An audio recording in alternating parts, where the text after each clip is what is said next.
back to Baby Dash. I'm here, my friend. Say hello.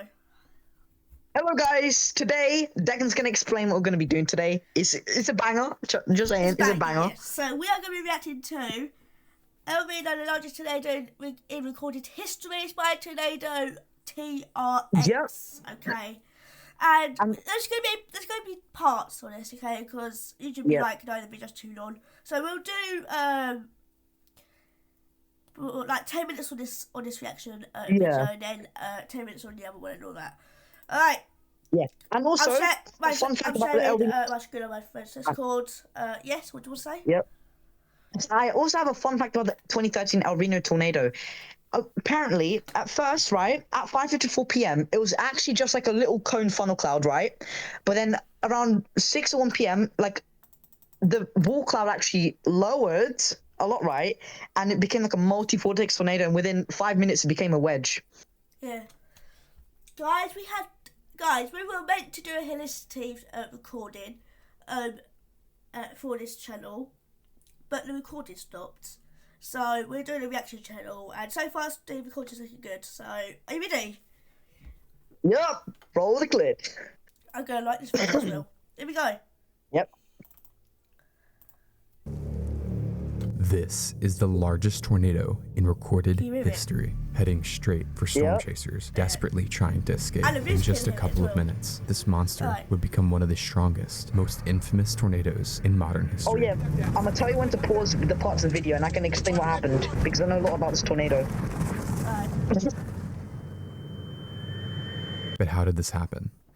An EF5 tornado just went through Moore, Oklahoma, leveling multiple neighborhoods. The large Oklahoma City metro is left in shock at the devastation. May is an active time for tornadoes in Oklahoma, but nothing like this could have been predicted. One thing about the weather, though, is that it stops for no one. As the weather system responsible for the EF5 tornado fades to the east, a new system follows from behind. Forecasters notice a strong trough on weather models and note it will intensify over central Oklahoma as winds push from a region of high pressure to low pressure. A band of robust winds foster the wind shear needed for storms to form. The summer heat and strong moisture from the Gulf blend in these areas as well, giving the atmosphere every ingredient it would need for supercell thunderstorms. But still, not every supercell is a disaster. It feels like South Florida. I gotta tell you, I mean, my hands have been sticky all day. It's just a ton of moisture in the atmosphere right now, and a couple of storms that have already begun to fire here. Gonna show them to you. Off to our north here, this is one that's gonna head toward, we believe, Cashin. You can see a well-delineated base to this. So we're gonna have to position ourselves in a way that lets those storms slide by us, where we can kind of avoid the larger hail cores, because they've already put down some big hail. Hundreds, possibly thousands of chasers have chosen today to chase storms. I mean, it was perfect. Right in the middle of Tornado Alley, summer had just rolled around, and a huge tornado had just occurred in the exact same area, enticing chasers with the prospect of another potentially historic event. With the risk directly situated on central Oklahoma, storm chasers needed a good place to sit and wait while still avoiding traffic from the huge Oklahoma City. To the west of the Oklahoma City metro, the town of El Reno presented itself as the perfect target for chasers. I want to take a brief moment to thank the sponsor of today's video, BetterHelp. There have been times in my life where I've struggled with like 10, 20 seconds. Guys. Today's sponsor of the video. That's our sponsor of this video. Yeah, just skip a bit, yep. And I'm telling you when to stop. Yep, here. More. With the extreme instability present, or available energy in the atmosphere, these blips are quickly going to turn into monster supercells. Renowned storm chaser Tim Samaras tweets about the dangerous potential ahead. Storms now initiating south of Watauga along the my favorite storm chaser of all time. Hey! So guys, so let me explain about this guy, guys. Let me explain about Tim Samaras. Tim Samaras was a storm chaser. I told Declan about it. Tim Samaras inspired me to go into storm chasing. he was basically 55 at the time of his death, unfortunately. But like Tim Samaras, he had his own group called Twist X. He was a very good storm chaser. He was kind. He even knew Retimmer and Team Dominator as well, which is actually crazy. The fact that Team Dominator, right? Retimmer, the Team Dominator, saw Tim Samaras around 4 days before the El Reno tornado, which is insane. and just saying, Team Dominator did chase El Reno tornado as well. So yeah, you can. Oh yeah, this was the final tweet that Tim Sparrows would ever post in his lifetime ever. But yeah, So you yeah, can guys. continue rolling the clip.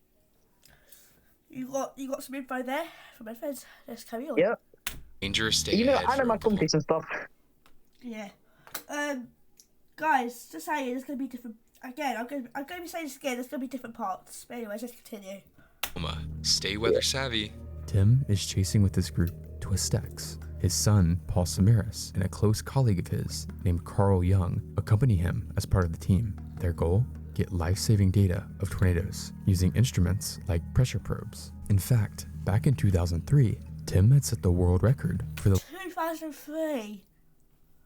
Yeah, 2003, he set the world record for the lowest pressure drop from a tornado on his probe, which is crazy. This was in Manchester, not the Manchester in England, but the Manchester in America, where an F4 tornado struck, and Tim placed his probes, just like what we do in Twisted. Yeah. Which you guys saw the you guys didn't see us. Place in the overnight. I can hear you enjoying your food right now. Sorry guys. Yeah, I'm eating my dinner right now. It's pasta Nice, I had McDonald's. with sausages. Nice, I had McDonald's like an hour ago. Or two. Hey guys, if you can Alright, enjoy well, this, me eating my dinner. Anyways, let's continue. Roll the clip. the lowest pressure drop ever recorded in a tornado, and he was out there to do it again, risking his life for the safety of those around him. By 5 p.m., many of the cells are spinning and producing massive hail. This would be the start of the storm's dangerous behavior. It's not long until they begin to merge into one giant complex, with the southernmost storm becoming dominant. This dominance allows it to tap into atmospheric ingredients more efficiently and spin tighter than the others. Rapid rotation encompasses the base of the storm, and a large wall cloud forms. This wall cloud highlights the mesocyclone of the storm, essentially the portion capable of Did you make that quack sound? Or was that the video? You. Okay. No. producing No. a tornado. Oh, I thought about that. Why? Let's continue. Right here, we're just south. Guys, I don't think you heard that, but I don't know. But I'll look back in the video. Anyways, let's continue.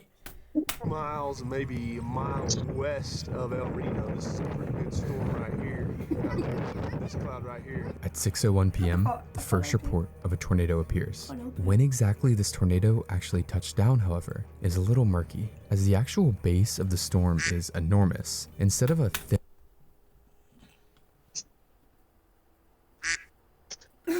Guys, can you hear that? I'll stop. Oh, it's like we did the video anyway. Guys, there's gonna be part 2 of this, don't you worry. I'll see you. Anything you got to say? Thank you for watching, guys. Bye, guys. Oh, We'll see you on God. part 2.